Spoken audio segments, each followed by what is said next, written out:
నమస్తే, welcome to okay TV. అందరికీ ముందుగా బోనాలు శుభాకాంక్షలు. అండ్ ఇక్కడ మనం ప్రస్తుతానికి అయితే లాల్ దర్వాజ్ బోనాల దగ్గర అయితే ఉన్నాము. సో మనం చూడొచ్చు అనమాట, క్రౌడ్ కూడా చాలా అంటే చాలా ఉంది.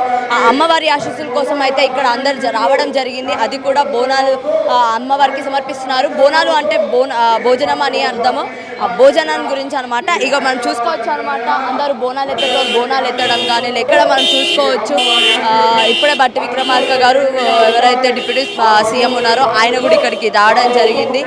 ఇక్కడ మనం చూడొచ్చు ఇక్కడ మొత్తం ఇక్కడ అరేంజ్మెంట్స్ అయితే చేయడం జరిగింది. ఇప్పుడు మనం చూస్తున్నది కూడా అదే, అందరూ వచ్చారు.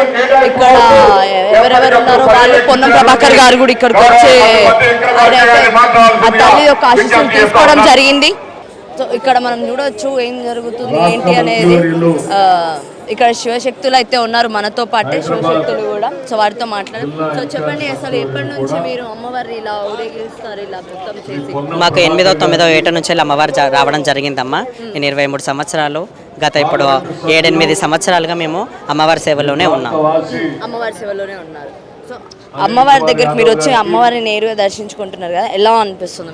మాకు చాలా అదృష్టంగా భావిస్తున్నామమ్మ. నోట్లో ఒక్కరికి అమ్మవారు వస్తుంది, అందులో మేము ఒకరైనందుకు మేము చాలా ఆనందపడుతున్నాము.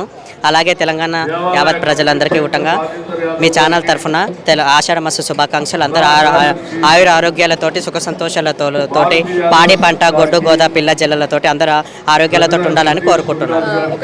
అమ్మవారిని ఇలా మొత్తం అలంకరించారు కదా, ఇలా ఎలా అలంకరిస్తారు ఏంటి మరి? ఇది ఈ అమ్మవారు మేము మహారాష్ట్ర పద్ధతిలో పూటంగా పూజిస్తామమ్మ. మహారాష్ట్రలో కాలుబాయ్ అంటారు, తెలంగాణలో మాంకాలమ్మ అంటారు. సో మేము మా ఇంట్లోనే అమ్మవారు కాలుబాయి అనే విగ్రహం ఉంటుంది. ఈ కాలుబాయి విగ్రహం మరాఠీ పద్ధతి ఏంటి అని అంటే, ఆ అమ్మవారిని ఇక్కడున్న అమ్మవారికి వచ్చి దర్శనం తీసుకొని పోయే సంప్రదాయం అనేది ఉంటుంది. అందుకే ఇది కాలుబాయి అనే అమ్మవారు మరాఠీ పద్ధతిలో అంటారు. మన తెలంగాణ పద్ధతిలో మాత్రం మాంకాలమ్మ. ఈ మనకు సికింద్రాబాదు మాంకాలమ్మ ఒకటి, లాల్ దర్వాజా మాంకాలమ్మ 2. కాబట్టి అక్కడ ఇక్కడ 2 దర్శనం చేసుకోనికే మా విగ్రహాన్ని తీసుకొచ్చినాం. సో ఈ విగ్రహాన్ని ఇప్పుడు ఇక్కడ దర్శనం చేసిన మళ్ళీ మీరు ఎక్కడ ప్రదర్శిస్తారు? మా ఇంట్లోనే గుడి ఉంటుందమ్మా, గుడిలోనే పెడతామా అమ్మవారు. సేమ్ ఎలా రోజు పూజలు చేస్తూనే ఉంటారు? నిత్య పూజలు మా ఇంట్లో ఉండగా, గుడిలో గర్భగుడిలో ఎట్లా నిత్య పూజలు జరుగుతుంటాయో మా ఇంట్లో ఉండగా నిత్య పూజలు జరుగుతుంటాయి. మేము శివసత్తులము, మాకు దేవుడు వస్తుంది, మా అమ్మవారు మా మీద పూనకిస్తుంది. సో మమ్మల్ని శివసత్తులు అని అంటారు. సో మా ఇళ్లలో కూటంగా విగ్రహాలు ఉంటాయి, గుడిలు ఉంటాయి. మా ఇంట్లో కూటంగా నిత్య పూజలు అనేటివి జరుగుతుంటాయి. అంటే జనరల్గా అమ్మవారికి ఏమంటే ఎక్కువ ఇష్టం? ఏమంటే ఎక్కువ ఇష్టం అని అంటే, మన తెలంగాణలో అమ్మవారికి ఇష్టమైన రోజులు అంటే ఆషాఢ మాసంలో. ఆషాఢం అంటేనే బోనాలు. కాబట్టి అమ్మవారికి సంతోషంగా, ఆమెకు సంతోషపడాలని అంటే యాటలు, ఘటము, బోనాలు. సో ఈ బోనాలు సమర్పించడం ద్వారా, యాటలను అమ్మవారికి అర్పించడం ద్వారా, ఘటాలు అమ్మవారికి పెట్టడం ద్వారా అమ్మవారు శాంత అయ్యేది మనకు తెలిసిన విషయమే.